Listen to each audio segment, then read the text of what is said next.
আপনি যে যে এত কষ্ট করে মানুষের কাছ থেকে যে টাকা পয়সা চেয়ে বেড়ান, আপনার কষ্ট হয় না? আমার সবচেয়ে বেশি বেশি কষ্ট আটা। ভালো হয় না যাচ্ছে একটা গাড়ি, মানে যেগুলা দিয়ে আছে গাড়ি হলে ভালো হয়। গাড়ি হলে ভালো হয়। তাতে এই ভিডিওটা বেশি বেশি করে শেয়ার করবেন। আসসালামু আলাইকুম, সবাই কেমন আছেন? আশা করি ভালো আছেন। আজকে এমন একটা মানুষের কাছে, মানে এমন একটা মানুষকে আমি দেখলাম যাকে দেখে আসলে আমার হৃদয়টা একদমই ফেটে গেল। একটা তার মানে এরকম ভাবে অবস্থা, একটা বাবার স্ট্রোক করার পরে এরকম হয়ে গেছে। তার একটা ছেলে আছে বড়, আমার মতন একটা ছেলে আছে। তো ছেলেটি গাড়ি চালাইতে বাবাকে সঠিকভাবে দেখে না। তো বাবার সাথে একটু কথা বলবো। আসসালামু আলাইকুম। ওয়ালাইকুম আসসালাম। বাবা, আপনি কেমন আছেন? আল্লাহ ভালো এলাম। আপনি যে যে এত কষ্ট করে মানুষের কাছ থেকে যে টাকা পয়সা চেয়ে বেড়ান, আপনার কষ্ট হয় না? আমার সবচেয়ে বেশি বেশি কষ্ট আটা। এনার সব থেকে বেশি কষ্ট হচ্ছে রাস্তায় রাস্তায় এই যে মানুষের কাছ থেকে মানে যে টাকাটা যে চাইবে সে মানে হাঁটতেই ঠিক সঠিকভাবে পারে না। তো আপনি আমাদের কাছ থেকে আপনি কি চাচ্ছেন? আমি একটা ব্যাটারি গাড়ি হলে আমার খুবই ভালো। ব্যাটারির গাড়ি? হ্যাঁ, আমি একটা ব্যাটারি গাড়ি হলে খুব ভালো হয়। একটা ব্যাটারি গাড়ি মানে যেগুলো হচ্ছে মোটর সিস্টেম, মানে পিক আপ ধরে চালানো যায়, তো ওইগুলা হলে আমি আগে রিক্সা চালাতাম, আজ 7 বছর পরে গেছি। আমার আপনার- ডান সাইড একবার হবে, আমি আর আসতে পারিনি। আপনার হাঁটতে পারেন না? না, আমি শুনলাম যে আপনার কাছ থেকে আপনার একটা ছেলে আছে, কিন্তু ওই ছেলেটা আপনাকে দেখে না। ও ছেলে বিয়ের আগে দেখতো, 2-4 দিত, কিন্তু আজ 2 বছর বিয়ে করছে। এই 2 বছর বিয়ে করার পর আমার 2 টাকাও দেয় নাই। একটা ছেলে কি চায়, একটা বাবা মা কি চায় যে হচ্ছে আমার ছেলেটা বড় হবে, যখন আমি বৃদ্ধ হব, যখন আমি অসুস্থ হব, তখন আমার ছেলেটা আমাকে দেখবে। তো একটা বাবা মা এটাই চায়।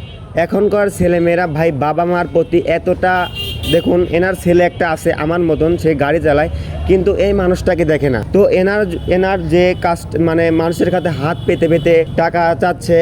তো আমি এনার যে একটা হুইল মানে একটা ভ্যানের মানে মোটর গাড়ির প্রয়োজন, মানে এনে পারবে যে আগে আজ 7-8 বছর ইনি রিক্সা চালাইছে, তো ওই গাড়িটা হলে পারবে। 22 বছর রিক্সা চালাইছি। 22 বছর রিক্সা চালাইছে। মুন্সির গ্যারেজের টার্মিনাল মুন্সির গ্যারেজে 22 বছর আমি রিক্সা চালাইছি। আমার নাম আখতার হোসেন। যে কোনো সময় আপনি জানতে পারেন। আমি 22 বছর রিক্সা চালানোর পর আমি 7 বছর স্টক করে পড়ে গেছি। তারপরে আপনার স্ত্রী আপনাকে ছেড়ে চলে গেছে। হ্যাঁ, দেখুন আপনারা, আমার যারা হচ্ছে সৌদি আরব প্রবাসী, অনেক প্রবাসী ভাইরা আছেন, তাদের কাছে আমি অনুরোধ করতেছি এই মানুষটার জন্য, এই বাবার জন্য আপনারা কিছু করবেন। আমি কোনোদিন আপনাদের কাছে বলি না, এরকমভাবে বলি না যে দেখুন মানুষটা কিন্তু কান্না করতেছে। তো আমি সবার কাছে, আমাদের পাবনার যত মানুষ আছেন যারা আমার ভিডিওটা দেখেন, তো অবশ্যই এই মানুষটার আপনারা পাশে সবাই থাকবেন। আমি আমাদের ইকবাল যে ফাউন্ডেশন আছে, সেই ফাউন্ডেশনের পক্ষ থেকে এনাকে হয়তো 10,000 কেমন 5,000-10,000 টাকা সাহায্য করতে পারবো, কিন্তু ওই টাকা দিয়ে তো এনার যে কাজটা করবে, মানে একটা গাড়ির প্রয়োজন, মানে রাস্তায় চলাচলের কোনো একটা গাড়ি প্রয়োজন, সেই গাড়িটা ওই 10,000, 5-10,000 টাকায় হবে না।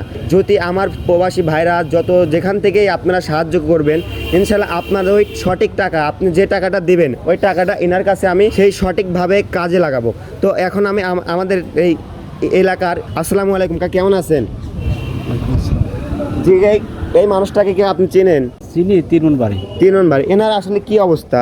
অবস্থায় তো পা মাও 2 আসলে এনাকে হচ্ছে কি দিলে আর সবচেয়ে ভালো হয় না যাচ্ছে একটা গাড়ি, মানে যেগুলা দিয়ে আছে। গাড়ি হলে ভালো হয়। গাড়ি হলে ভালো হয়। তো আমি সবার কাছ থেকেই শুনছি, দেখুন এমন একটা বৃদ্ধ মানুষ, মানে বলার মতো কোনো ভাষা নাই। সবার মুখ থেকে শুনছেন আপনারা যে টাকা পয়সা এই ভিডিও দেখে যে যত টাকা পয়সা দিবেন আর হচ্ছে যে টাকাটা আসবে, সব টাকা দিয়ে এনাকে যদি একটা গাড়ির ব্যবস্থা করে দেওয়া হয়, ইনশাল্লাহ ভালো হবে। তো সবাই চেষ্টা করবেন।